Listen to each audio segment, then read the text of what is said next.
Assalamualaikum warahmatullahi wabarakatuh. Bertemu lagi dengan saya Eko Heri Susanto, masih dalam rangka membangun aplikasi web dengan Benu.js. Baik teman-teman, kita ke video episode 2 yang membahas tentang router dan template view. Topik pembahasan kita nanti ada 3. Yang pertama adalah nanti akan kita definisikan rute atau path dari aplikasi web kita. Yang kedua, nanti kita bahas mengenai template engine ya, memanfaatkan DE.js. Kemudian pembahasan yang ketiga adalah mengenai render data pada view. Gitu ya teman-teman ya. Oke, kita lanjut ke coding. Oke, kita buka editor kita. Ini aplikasi kita yang kemarin ya, yang pertama kita bikin Hello World. Nah, agenda kita kali ini yang pertama adalah membahas tentang router gitu ya. Nah, caranya bisa kita definisikan file baru sini. Kita buat file ya, new file, terus kita kasih nama rute.ts gitu ya. Sembarang namanya ya. Saya coba definisikan rute.ts ya. Oke. Nah, di langkah awal ini di rute.ts ya, sama seperti yang kemarin, kita perlu mengimpor modul. Kita impor seperti ini, kurung awal buka tutup ya. Terus impornya dari denolen ya, https://deno.len ini, kemudian x. Nah, router ini masih di middleware OAuth gitu ya, jadi OAuth/mode.ts gitu. Nah, untuk modul router ini bisa kita ambil di sini, router ini ya, itu. Kemudian setelah kita impor ya, sama seperti kemarin, kita bikin new instance dari modul router ini. Kita bikin konstanta dulu, katakanlah kita kasih nama router gitu ya, sama dengan new router. Jangan lupa titik koma. Nah, ketika sudah di new instance, baru kita definisikan arahnya atau pathnya bagaimana gitu ya. Kita setting dulu pathnya ya, berarti router titik get, ini aja sih gitu. Ini kita turunkan juga bisa ini ya. Terus di dalam get ini ada beberapa parameter. Yang pertama adalah rutenya kemana. Biasanya kalau website diakses pertama kali itu kan biasanya ke home ya, berarti kita definisikan slash gini aja. Nah, di belakangnya ini baru kita definisikan konteks middleware routernya. Berarti perlu ada variabel apa, saya kasih nama ctx gitu aja ya, konteks. Baru isi konteksnya apa, saya definisikan, berarti sama dengan lebih besar gitu kan, kurung berawal buka tutup. Nah, ini baru kita isikan nanti ketika user mengakses path ini, home ini, maka di home kita tulis apa kan, gitu aja. Misalkan ini saya tulis ini halaman home, berarti perintahnya gini, ctx respon, nanti respon apa, body gitu ya. Saya isi ini halaman home, misalkan gini. Terus kalau kita definisikan apa namanya rute lain gimana? Ya sama, tinggal ini kita kasih titik lagi terus get lagi gitu. Misalkan saya pengen punya path yang namanya kategori misalkan ya kayak gini. Terus ini sama caranya, kita definisikan konteksnya titik ya, terus sama dengan lebih besar kurung berawal buka tutup kayak gini. Nah ini bisa kita kopikan, ini kita copy aja, taruh sini. Terus ini saya ganti, ini halaman kategori itu. Untuk yang lain nanti ya tinggal disamakan aja sih. Misalkan saya mau membuat satu lagi, taruh sini ya. Misalkan saya pengen membuat baut misalkan ya, di sini saya ganti ini halaman baut, udah gini aja. Nah di akhir dari settingan path ini bisa kita tambahkan titik koma kayak gini, yang paling terakhir ya, nanti dikasih titik koma gitu. Kemudian karena router ini berada di file lain, dimana nanti rute.ts ini kan harus dipanggil melalui app gitu kan, maka di sini harus diekspor teman-teman. Kalau nggak diekspor nanti app.ts tidak mengenal router ini. Ya caranya gini aja, tambahi perintah ekspor yang ini ya, terus default ini, ekspor default, terus konstanta router kita gini aja sih, ekspor spasi default router, sudah gitu aja. Kita simpan dulu ya. Oke, sampai di sini konfigurasi router kita sudah selesai. Nah tinggal kita kembali ke app.ts, kembali ke sini ya.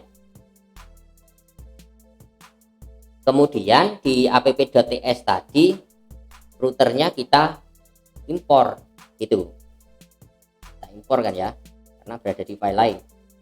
Berarti perintahnya gini, import router ya, router from tadi kan berada di file route.ts gitu kan, ya gini aja. Itu impornya sudah selesai. Nah tinggal router ini kita definisikan di middleware-nya app kita gitu. Yang bagian middleware kemarin kan ini ya, ini kita hapus saja. Nah terus kita gantikan dengan definisi middleware dari router ke app kita. Sama aja sih perintahnya, app.use ini. Terus di router ini yang kita definisikan adalah konfigurasi rutenya dulu. Berarti router titik root yang ini ya. Jadi rutenya kita definisikan dulu. Kemudian selain rutenya kita masukkan, daftar rute-rutenya kita masukkan ke middleware, kita juga perlu mengizinkan metode-metode di router itu supaya bisa diakses oleh app. Caranya gini aja, app.use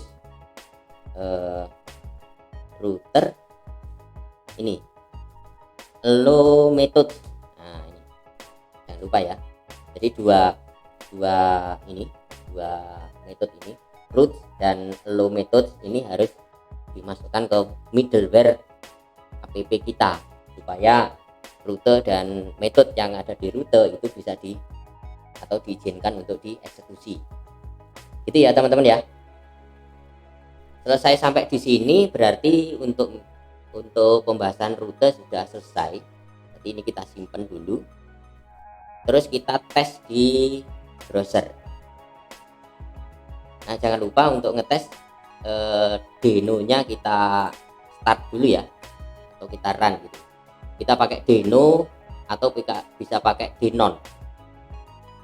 Saya pakai Denon aja ya, biar enggak bolak-balik restart manual. Denon perintahnya kemarin run gitu kan, terus diizinkan diakses lewat jaringan, berarti lo main net gitu. Terus aplikasi kita apa? Aplikasi kita kan app.ts. Sudah, gini aja, enter. Nah, sudah berjalan sampai muncul tulisan service berjalan di port 8000 di konsol log kita ya ini. Terus ya sudah, kita coba di browser. Terus di browser kita panggil localhost, terus +2, portnya berapa? Portnya kan 8000 kan ya, yang kita setting tadi 8000, enter. Nah, ini muncul, ini halaman home ya kan. Kalau kita mau ke kategori gimana? Ya tinggal kita tambah gini aja, di belakangnya 8000 slash kategori, enter. Nah, kan sudah berubah, ini halaman kategori. Kalau mau ke about ya ini kategori ganti about, gitu aja, enter. Nah, sudah ganti. Mau balik ke home ya slash about-nya kita hapus, enter. Sudah, itu aja. Ini router kita ya. Oke, sampai di sini router sudah selesai. Sekarang kita menginjak ke bagian 2, kita bicara tentang template HTML gitu. Nah, untuk urusan template ini di Deno sudah disediakan sih modulnya. Saya pakai ini DEJS. DEJS ini simple menurut saya gitu ya. Ini keterangannya EJS Template Engine for Deno. Jadi DEJS itu singkatan Deno EJS gitu ya. EJS itu apa, nanti teman-teman bisa browsing ya. Ini kalau kita baca support, terus penggunaan dan sebagainya ini atau usage, ini sudah tersedia banyak sekali ini metode-metode yang bisa kita pakai gitu. Nah, nanti di contoh video ini saya akan fokus untuk membahas yang ini, render file to string gitu. Nah, bagaimana caranya? Ya, kita balik ke coding lagi ya.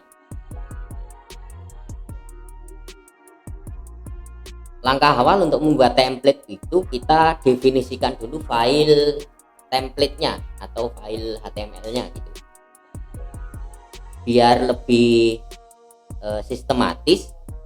Biasanya kalau saya seneng ini HTML atau template itu saya simpan di folder khusus gitu ya, di folder khusus. Jadi di sini saya bikin folder dulu. Katakanlah ini saya namakan views gitu ya, views. Nah, ini ya, enter. Nah, nanti semua file-file template kita simpan di views ini. Kemudian foldernya sudah, di folder views ini kita definisikan file baru. Katakanlah ini saya namakan home.ejs gitu ya, karena tadi DEJS itu kan untuk engine Deno ya, ekstensinya EJS. Ini saya enter. Nah, di sini kita bisa definisikan HTML-nya. Oke, ini saya minimize dulu ya. Saya coba bikin HTML sederhana. Saya pakai yang ini ya, HTML5 ini ya. Ini tinggal saya pilih, saya enter gitu aja. Nah, ini template HTML-nya sudah dibuatkan sama Visual Studio Code, tinggal kita ganti-ganti gitu aja, nggak perlu ngetik ya. Misalkan ini titelnya saya kasih tulisan welcome misalkan gitu, terus yang di body saya pengen nambahi heading 1 H1 gitu ya. Bentar gitu aja. Ini sudah dituliskan juga. Di dalamnya saya isi selamat datang Deno.js. Itu misalkan. Oke, ini saya simpan dulu. Nah, kemudian gimana caranya home.ejs ini bisa disambungkan dengan rute kita tadi gitu. Jadi kita balik ke rute lagi ya. Di awal tadi sudah saya sampaikan untuk menampilkan template ini kita butuh import modul baru, namanya render file to string ya.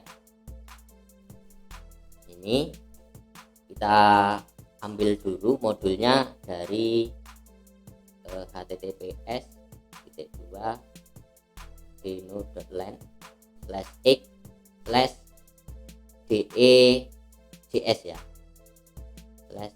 /mode.txt ini kan.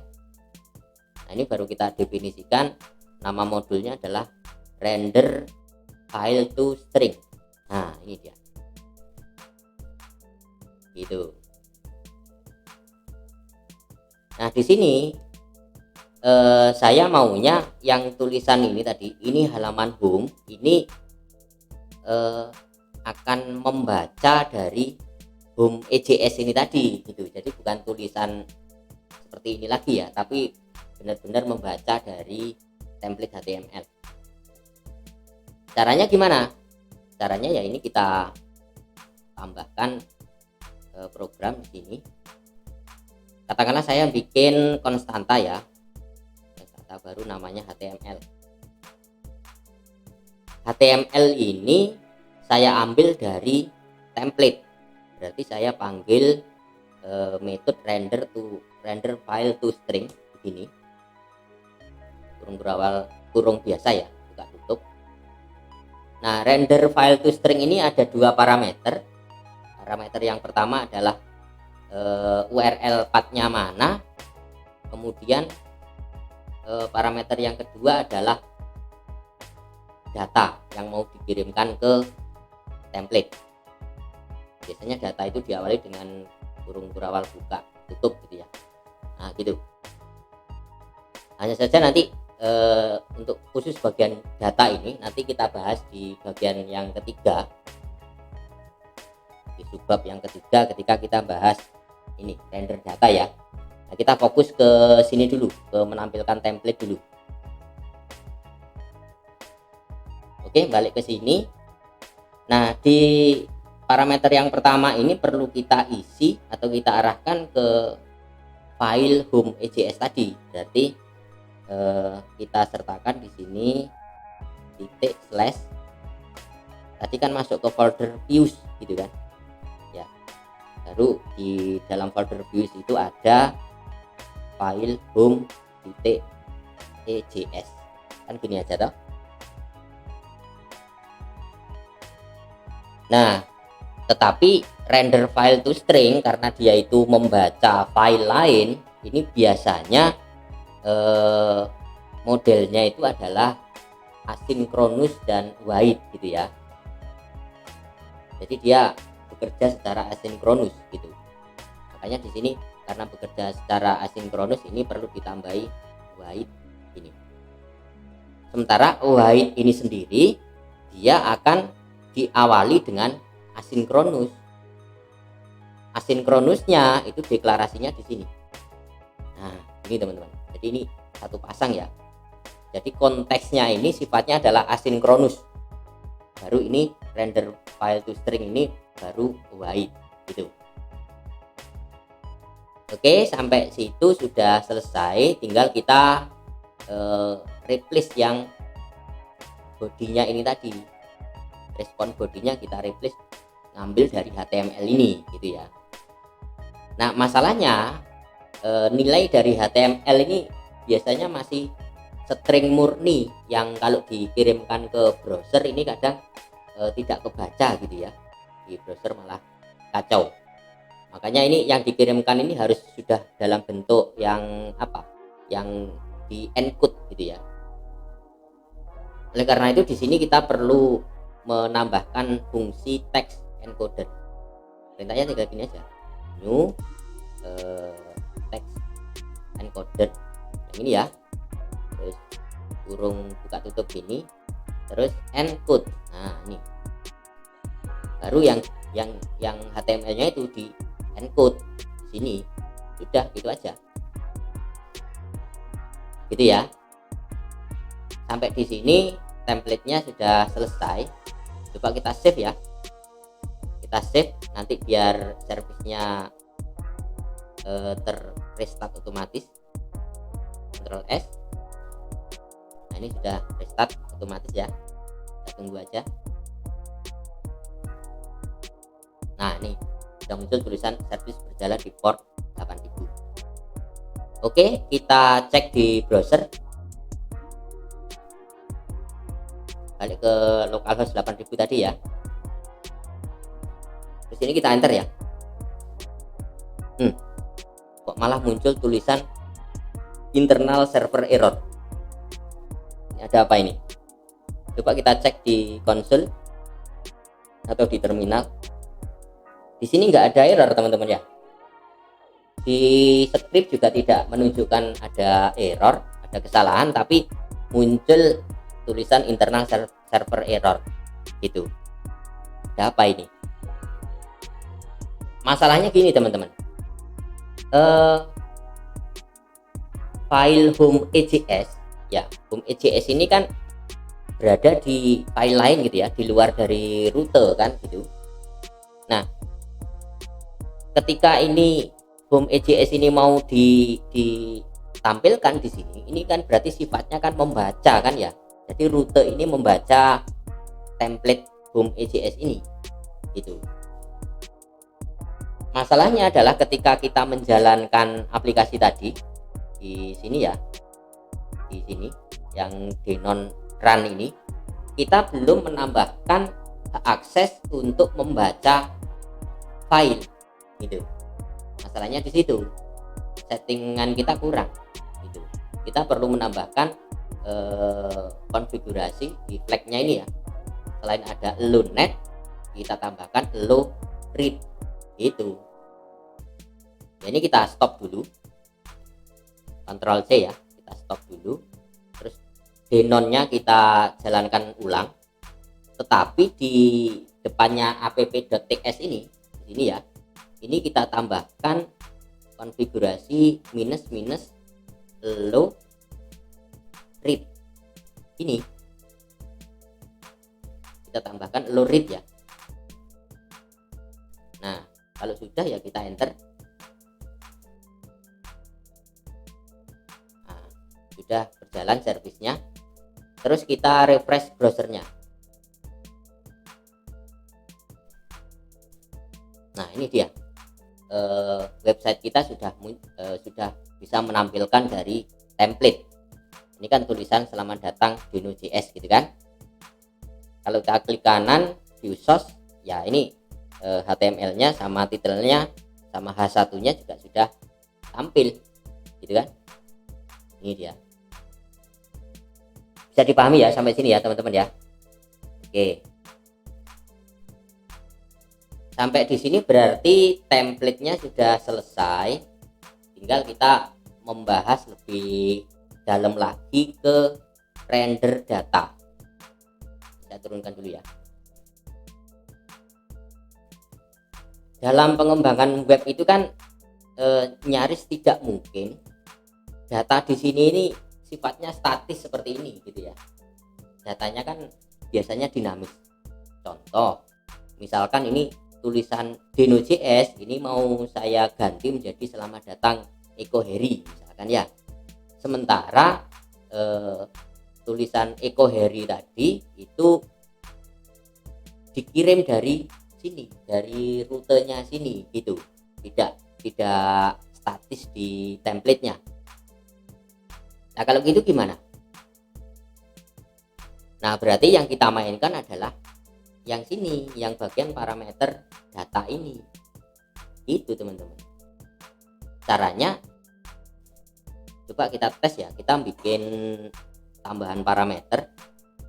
Ini saya enter dulu ya. Terus di sini saya kasih parameternya itu data. Kemudian data itu cara penulisannya mengikuti aturan dari JSON ya. Seperti gini. Misalkan data yang saya kirim pertama kali itu namanya, saya kasih nama variabel ini nama gitu aja ya. Terus ini saya isi Eko Heri ini ya. Nah kemudian nama ini pengen saya tampilkan di template ini yang menggantikan di Node.js ya. Gimana caranya? Di templatenya tinggal kita tambahkan gini aja, tanda apa ini lebih kecil terus sama persen ini, terus kasih persen lagi terus lebih besar, ini aja sih. Terus untuk menampilkan kita pakai sama dengan ini. Terus yang kita tampilkan adalah nama, sementara nama tadi berada di apa, di bawahnya data gitu kan. Berarti data titik nama, sudah ini aja gitu ya. Jadi kan nama kan berada di dalamnya data kan ya, gitu. Jadi pahami ya teman-teman ya. Berarti ini selesai sampai sini, terus saya simpan, terus rutenya saya simpan. Nah, biarkan restart ya. Oke, sudah restart. Terus kita cek di browser. Kita enter di sini. Nah, ini sudah berubah. Selamat datang Eko Heri, gitu kan? Oke, berarti ini render data yang pertama sudah kita selesaikan. Balik coding ya. Nah, masalahnya data ini bentuknya bisa macam-macam. Bisa single value seperti ini. Bisa juga datanya itu tipenya array. Contoh, saya tambahkan data baru lagi. Ini saya kasih koma ya.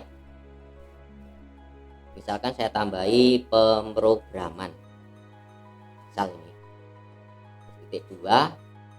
Kalau array itu kan pakai kurung ini ya, kurung kotak gini ya. Terus ini saya isi misalkan PHP, terus apa lagi, TypeScript, apa lagi ya, JavaScript misalkan ya. Udah gitu aja. Terus apa yang kurang ini? Ini komanya sudah ya. Terus saya balik ke sini, berarti ke home.js ini. Misalkan pemrograman tadi mau kita pakai unordered list, berarti saya pakai apa? UL ya. Nah, ini ntar gitu aja, nanti UL nya akan dibikin otomatis. Nah di dalamnya UL ini baru pakai LI gitu kan. Masalahnya isinya UL ini bentuknya adalah array, berarti harus ada perulangan gitu kan untuk menampilkan datanya. Nah perulangan itu bisa kita pakai perintah ini, sama lebih kecil persen gini, lebih besar, baru for-nya kita definisikan di sini. Contoh ya, for kurung biasa gini, buka tutup, terus kita deklarasikan dulu variabelnya, berarti var apa i gitu aja ya. Kemudian kalau array itu pakai operator in, ini baru variabel array-nya apa, tadi kan data titik pemrograman gitu kan. Oke, ini sudah, enter lagi ya. Nah, di dalam looping ini baru kita definisikan LI nya ini kan. Di dalam LI baru kita definisikan nilai dari loopingnya tadi. Ya sudah, gini aja, sama dengan ini kan, terus data titik pemrograman yang ini yang ke I, itu aja kan, yang ke I ini ya maksudnya ya, yang parnya ini ya. Oke, ini selesai, berarti home EJS nya kita simpan, Ctrl S ya. Rutenya jangan lupa kita simpan. Kita tunggu sampai restart. Oke, sudah selesai. Terus kita cek ulang di browser. Ini kita enter ya. Tuh, nggak muncul, cuma JavaScript, hanya elemen yang terakhir. Ada apa ini? Balik coding, berarti loopingnya nggak berjalan ini. Ya karena kita belum menambahkan kurung kurawal di sini. Berarti kan yang di looping ini kan nggak ada gitu, hanya baris yang terakhir yang ditampilkan. Di sini kita tambahkan kurung kurawal buka gitu aja. Tutupnya jangan di sini tapi ya. Tutupnya harusnya di bawahnya LI ini. Nah, kita taruh di sini. Persen lebih besar. Terus kurungnya taruh sini ya, kurung kurawal tutupnya. Ini kita simpen. Terus ini belum ke restart karena ini EJS ya, dia tidak masuk dalam watch gitu. Biar ke restart ya TS nya kita simpen, walaupun nggak ngupdate apa-apa.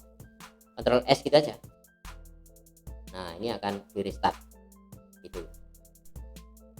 Terus cek browser. Nah, ini baru benar muncul PHP TypeScript JavaScript gitu ya. Jadi jangan dilupakan kurung kurawal buka tutupnya tadi. Oke, saya tambahin studi kasus lagi. Kalau misalkan ini data yang dikirim bentuknya baris kolom gimana? Kan kita baru array 1 dimensi kan ya. Nah, untuk 2 dimensi ya kita tambahi ini aja, variabel datanya. Katakanlah saya bikin variabel namanya mahasiswa titik 2 gitu kan ya, bentuknya array. Nah, di dalam array ini ada kolom, berarti begini ya kan.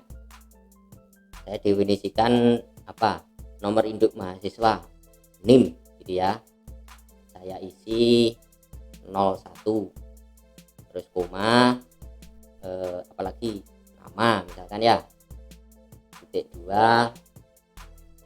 Eko misalkan ya. Terus mahasiswanya saya tambah lah, jangan 1, saya copy aja. Terus ini saya kasih koma. Terus ini tinggal saya rubah, ini NIM-nya 02, ini katakanlah Budi. Tambah 1 lagi ya, ini 03 Wati misalkan ya. Sudah 3 aja cukup. Nah, ini jangan lupa yang terakhir ini jangan dikasih koma gitu. Komanya untuk yang sini sama sini aja gitu ya. Ini rutenya sudah. Terus kita coding di template-nya, balik ke home EJS.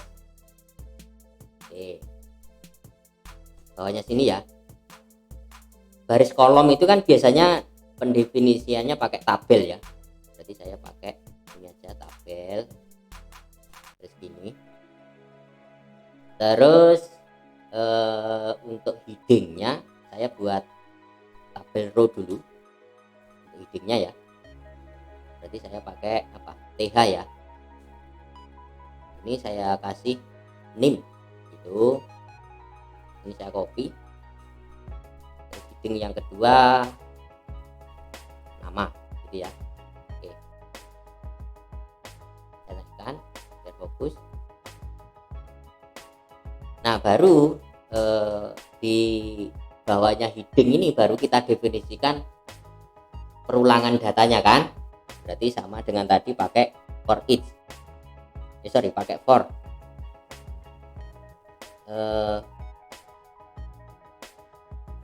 Ini lebih lebih kecil, persen lebih besar ini kan. Terus for seperti tadi pakai var i lagi juga boleh. Terus yang di looping berarti kan n gitu kan. Data titik mahasiswa kan gitu kan tadi. Jangan lupa kurung kurawal bukanya itu. Nah, baru di dalamnya ini ada definisi TR dulu ya kan. TR nya kan kita looping berkali-kali nanti ya. Di dalam TR baru ada TD gitu kan. Di TD yang pertama ini kita tampilkan NIM-nya dulu, berarti lebih kecil, persen lebih besar. Di dalamnya persen ini, belakangnya persen kasih sama dengan ya, karena menampilkan data. Yang kita tampilkan adalah data mahasiswa yang ke I, berarti data titik mahasiswa baris ke I ya kan, ini baris ke I atau baris yang keberapa nanti tergantung loopingnya. Kemudian kolom yang NIM kan gitu aja. Untuk yang nama sama, tinggal kita copy, kita taruh di sini. Ini masih sama, kolom yang ke baris yang ke I, kolom yang ke nama, kan gitu aja ya kan. Ada lagi, ada yang kurang? Ada kurung kurawal tutupnya, kita taruh sini aja. Lebih kecil, persen lebih besar. Terus di dalamnya ini kita kasih kurung kurawal tutup. Ini yang menandakan akhir dari looping gitu ya. Oke, selesai ya sampai sini ya. Ini kita simpan. Terus rutenya tadi yang ini juga kita simpan, Ctrl S. Nah, ini kita tunggu sampai di restart servisnya. Oke, sudah selesai. Kita cek di browser ya. Nah, ini sudah muncul tabel dengan isi NIM 010203, nama Eko Budiwati. Gitu ya teman-teman ya. Oke, sampai di sini berarti kita sudah berhasil melakukan render data di template. Untuk sementara cukup ini dulu, kita lanjut video yang episode ketiga untuk membahas tentang views yang pakai bootstrap gitu ya. Baik, terima kasih atas perhatiannya. Saya akhiri. Wassalamualaikum warahmatullahi wabarakatuh.